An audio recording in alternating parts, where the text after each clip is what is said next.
இங்கே வெறும் மனித உரிமை மீறல்கள் மட்டும் நடக்கவில்லை. இந்த போராட்டம் என்பது இன்று நேற்றோ அல்லது சுதந்திரத்திற்கு பின்னோ அந்த போராட்டம் அல்ல.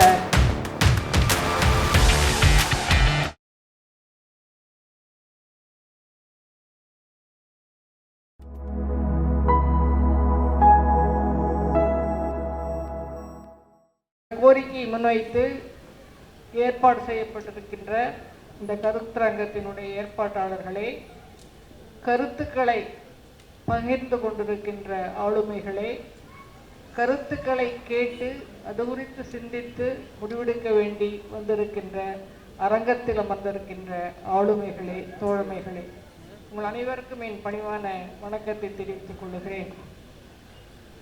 எனக்கு முன்னே இங்கே பேசிய மரியாதைக்குரிய ஹேமான்ஷ் குமார் அவர்கள் கொடுத்த அந்த தகவல்களை கேட்டு நான் ரத்தம் உறைந்து போயிருக்கிறேன். இப்படிப்பட்ட கொடுமைகள் எல்லாம் ஒரு மக்களாட்சியை நடத்தி கொண்டிருக்கின்ற நாடு, உலகத்திலேயே மிகப்பெரிய ஜனநாயக நாடு என்று சொல்லிக் கொண்டிருக்கின்ற இந்தியாவில் நித்தம் அரங்கேறி கொண்டிருக்கிறது. அதையெல்லாம் நாம் பார்த்தும் கேட்டும் பார்க்காத பார்வையாளர்களாக, கேட்காத செவினராக இருந்து கொண்டிருக்கிறோமே என்ற ஆதங்கம் அதிகமாகிறது. பேயரசு செய்தால் பிணம் தின்னும் சாத்திரங்கள் என்ற பாரதியார் கூறினார். இங்கே பாசிச பேய் ஆட்சியை நடத்தி கொண்டிருக்கிறோம். அந்த பாசிச பேய் வளர்ச்சி என்ற பெயரால், முன்னேற்றம் என்ற பெயரால், இன்னும் மற்ற பெயர்களால் இங்கே ஒரு கோரதாண்டவம் ஆடிக்கொண்டிருக்கிறது.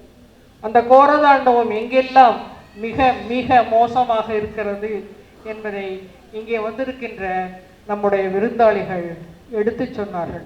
அருமை தோழர்களே, நம்முடைய சகோதரி சோனி சோரி அவர்கள் சான்றுகளுடன் இங்கே அந்த செய்திகளை சொன்ன பொழுது எனக்கு நீதி கேட்ட கண்ணகி தான் நினைவுக்கு வந்தது. நெடுஞ்செழிய பாண்டியனுடைய அரசவையில் துணிச்சலோடு, அடே அயோக்கியனே, நீதானே திருடன், ஏன் என்னுடைய கணவனை திருடன் என்று கொன்றாய் என்று கேட்டாலே, அந்த கண்ணகியுடைய வீரம், துணிச்சல் இங்கே சோனி சோரிக்கு இருக்கிறது. அந்த துணிச்சலுக்காகவும் அந்த வீரத்துக்காகவும் நான் அவர்களை தழைதார்ந்து வணங்குகிறேன். அருமை தோழர்களே, நம்முடைய நாட்டில் கண்ணகி என்றாலே கற்புக்கு அரசி என்றுதான் சொல்லுவார்கள். ஆனால் கற்பு என்பது எப்படியெல்லாம் அவளை மீறிய ஒன்றாக கற்பை காத்து கொள்ளுவது என்று சொல்லுகிறார்களே, அது உடல் சார்ந்த ஒரு வன்முறை என்பதை கூட உணராது. அதை காத்து கொள்ளுவதுதான் ஒரு பெண்ணினுடைய பிரதான கடமையாக இருக்க முடியும் என்றெல்லாம் பிதற்றி திரிகிறோமே.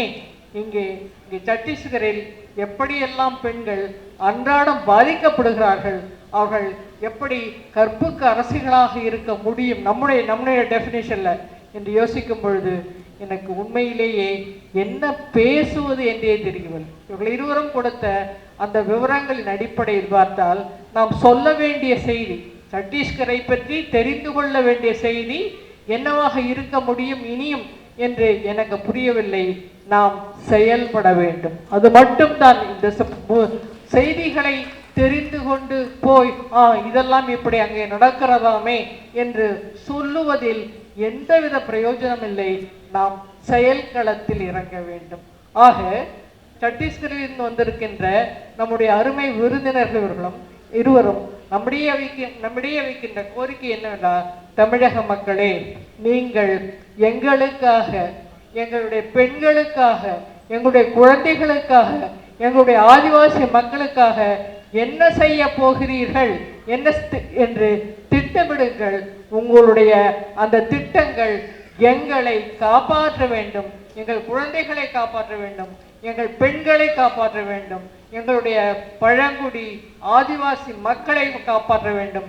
அப்படிப்பட்ட ஒன்றை நீங்கள் திட்டமிட்டு செய்யுங்கள் என்ற வேண்டுகோளை விடுப்பதற்காகத்தான் அவர்கள் இங்கே வந்திருக்கிறார்கள் என்று நான் கருதுகிறேன்.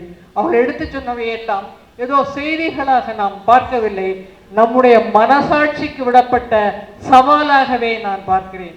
அருமை தோழர்களே, இப்படி ஒரு கொடுமை இந்தியாவினுடைய ஒரு பகுதியில் நடந்து கொண்டிருக்கிறது என்றால் இங்கே நாம் உட்கார்ந்து கொண்டு எதை பற்றி பேசிக் கொண்டிருக்கோம் என்பதையும் சிந்தித்து பார்க்க வேண்டும். சொல்லுவார்கள், human rights violation anywhere is a human rights violation everywhere என்று சொல்வார்கள். எங்கே மனித உரிமை மீறப்படுகிறதோ அது அந்த இடத்தில் மட்டும் மீறப்படுவதாக நீங்கள் கொள்ளாதீர்கள்.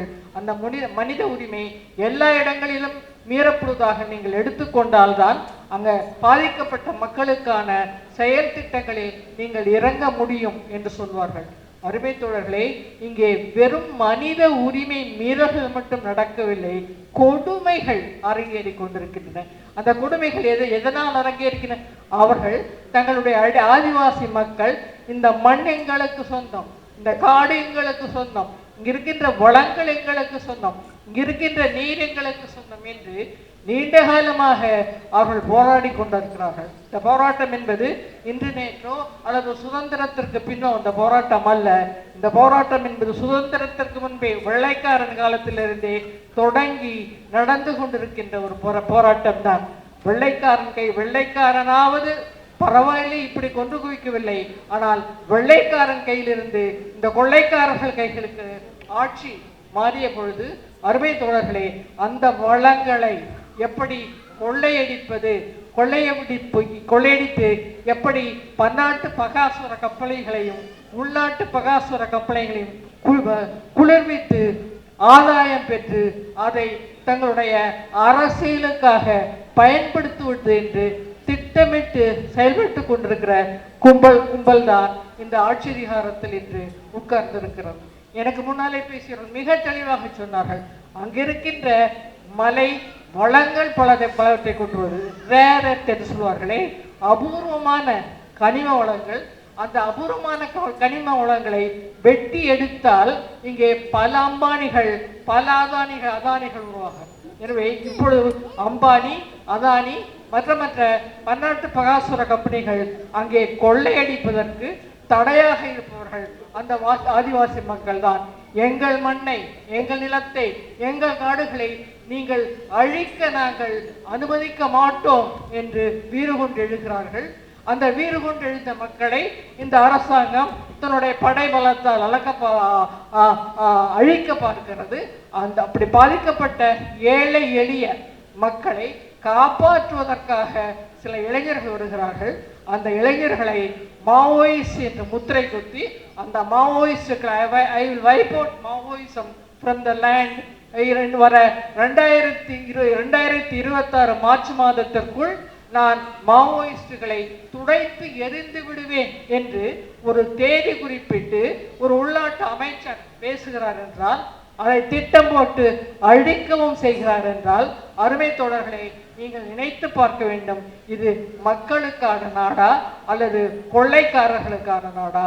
இது ஜனநாயகமா அல்லது இது மோசமான சர்வாதிகாரமா என்று யோசிக்க வேண்டிய ஒரு கட்டாயத்தில் நாம் இருக்கிறோம்.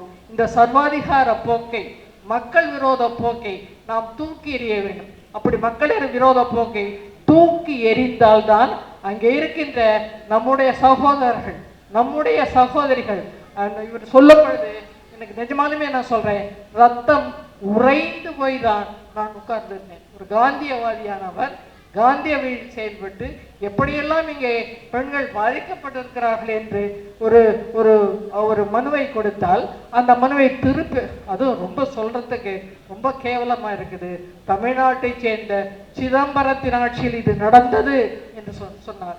அருமை தோழர்களே, கொடுத்தால் அதை திருப்பி போலீஸ் ஸ்டேஷனுக்கு அனுப்பிச்சு வச்சு பாதிக்கப்பட்ட பெண்களை வரவழைத்து மீண்டும் அவர்களை வல்லுறவுக்கு ஆட்படுத்தி சித்திரவதை செய்கிறார்கள் என்றால் இது என்ன ஆட்சி, என்ன நிர்வாகம், எவ்வகையான மனிதர்களை நாம் இந்த மண்ணில் ஆட்சியாளர்களாக பெற்றிருக்கிறோம் என்பது உண்மையிலேயே வருத்தத்துக்குரிய ஒன்றாகிறது. எனவே தோழர்களே, என்ன நடந்தது என்பதை என்ன நடந்து கொண்டிருக்கிறது, ஏன் நடந்து கொண்டிருக்கிறது அப்படிங்கிற ரெண்டு விஷயத்தையும் இவங்க ரெண்டு பேரும் தெளிவா சொல்லிட்டாங்க. ஏன் நடந்து கொண்டிருக்கிறது? அங்கே இருக்கின்ற வள ஆதாரங்களை வெட்டி எடுத்து பன்னாட்டு பகாசுர கம்பெனிகளுக்கும் உள்நாட்டு கம்பெனிகளுக்கும் விற்று விடுவது. அத்துதராய் சொன்ன மாதிரி 2 பேர் நாட்டை வித்துக்கிட்டு இருக்கிறான், 2 பேர் அதை வாங்கிக்கிட்டான். யார் வித்துக்கிட்டு இருக்கிறது? மோடியும் அமித்ஷாவும் நாட்டை வித்துக்கிட்டு இருக்க. நாட்டை வித்துக்கிட்டு இருக்கிறது என்ன? நாட்டினுடைய வளங்களை கொஞ்சம் கொஞ்சமாக தோண்டி எடுத்து மற்றவர்களுக்கு அந்த பணக்கார கும்பலுக்கு வழங்குவது. 2 பேர் வாங்கிட்டு இருக்காங்கன்னா அம்பானியும் அதானியும் சொன்னார். ஆனால் இங்கே பல அம்பானிகளும் பல அதானிகளும் இப்பொழுது உருவாகி கொண்டிருக்கிறார்கள் என்பதை நம் கண்முன்னாலேயே பார்த்து கொண்டிருக்கிறோம். எனவே இந்த நாட்டை சூறையாடுவதற்காக, இந்த நாட்டு வளங்களை கொள்ளையடிப்பதற்காக ஒரு கும்பல் எப்படியெல்லாம் திட்டமிட்டு செயல்பட்டு கொண்டிருக்கிறது என்பதை தங்களுடைய மிகச்சிறந்த உரைகளின் மூலம் நம்முடைய விருந்தினர்கள் இங்கே எடுத்து வைத்திருக்கிறார்கள். அருமை தோழர்களே, அவர் நிறைவாக சொன்னதை போல் அப்படிப்பட்ட கொடுமை தமிழ்நாட்டிலும் வருவதற்கு வெகு வெகு தூரம் இல்லை. விரைவிலே தமிழ்நாட்டிலும் அது வருவதற்கு வாய்ப்பு இருக்கிறது. எனவே இது எங்கேயோ யார் வீட்டிலேயோ விழுந்த இழவு, அந்த இழவை பற்றி நாமே கவலைப்பட வேண்டும் என்று நாம் சிந்திக்க வேண்டாம். அந்த இழவு, அந்த கொடுமை, அந்த அராஜகம் தமிழ்நாட்டுக்கு வருவதற்கு நீண்ட காலம் ஆகாது. எனவே இப்பொழுதே நாம் விழித்துக் கொள்வோம். அங்கே நடப்பதை தடுத்து நிறுத்துவதற்கு, நடக்காமல் செய்வதற்கு என்ன வழிவகைகள் இருக்கின்றன என்பதை உட்கார்ந்து திட்டம் செய்வோம். நான் கூட சொன்னேன் முதல் கூட்டத்தில், இங்க இருக்கிறவங்க தியாகம் கூட தெரியும். இங்க சொன்னேன், பேசாம இங்க இருக்கிறவங்க எல்லாம் மனசாட்சி உள்ளவர்கள், ஏதாவது செய்ய வேண்டும் என்ற ஆதங்கம் உள்ளவர்கள், எது வந்தாலும் பார்த்து கொள்ளலாம் என்று துணிச்சல் உள்ளவர்கள் ஒன்றிணைந்து சலோ சத்தீஸ்கர், ஒரு காலத்து சொன்ன சலோ டெல்லின்னு சொன்ன மாதிரி சலோ சத்தீஸ்கர் அப்படின்னு நம்ம கிளம்பி ஒரு ஒரு ஒரு ஒரு பிரயாணம் சத்தீஸ்கரை நோக்கி செல்லுவோமே. என்னதான் செய்து விடுவார்கள் என்று பார்ப்போம். என்ன மிஞ்சி போனால் அரெஸ்ட் பண்ணுவான், ஜெயிலில் போடலாம், பார்த்துக்கலாம். அப்பொழுதாவது ஒட்டுமொத்த இந்தியாவின், உலகத்தின் மனசாட்சி தட்டி எழுப்பப்படாதா? அப்படி தட்டி எழுப்பப்படுகின்ற மனசாட்சி உடையவர்கள் இந்த கொடுமைகளை தடுத்து நிறுத்துவதற்கு, இந்த பாசிச ஆட்சி அரங்கேற்றி கொண்டிருக்கின்ற இந்த மனித விரோத போக்குகளை தடுத்து நிறுத்துவதற்கு செய்ய முன்வர மாட்டார்களா என்ற ஒரு ஒரு ஒரு எண்ணம் என் மனதில் எழுந்தது. அருமை தோழர்களே, எதை கொடுத்தாவது, என்ன விலை கொடுத்தாவது சத்தீஸ்கர் மக்களுடைய இந்த கொடுமையை, அவர்களுடைய மானத்தை, மரியாதையை, அடிப்படை மனித மாண்புகளை, மனித உரிமைகளை, அவருடைய வள ஆதாரங்களை காப்பதற்கு நம்மாலான வழியில் முயல வேண்டும் என்ற வேண்டுகோளை வைத்து, இப்படிப்பட்ட நிகழ்வுகள் நடப்பது என்பது இப்படிப்பட்ட, நான் ஆரம்பத்திலே சொன்னது போல, பேயரசு செய்து கொண்டிருக்கிறது. அந்த பேயரசை அந்த இடத்திலிருந்து அகற்றுவதையும் நம்முடைய ஒரு திட்டங்களில் ஒன்றாக வைத்துக்கொண்டு செயல்பட வேண்டும் என்று கேட்டு வாய்ப்புக்கு நன்றி பாராட்டி விடைபெறுகிறேன். நன்றி, வணக்கம்.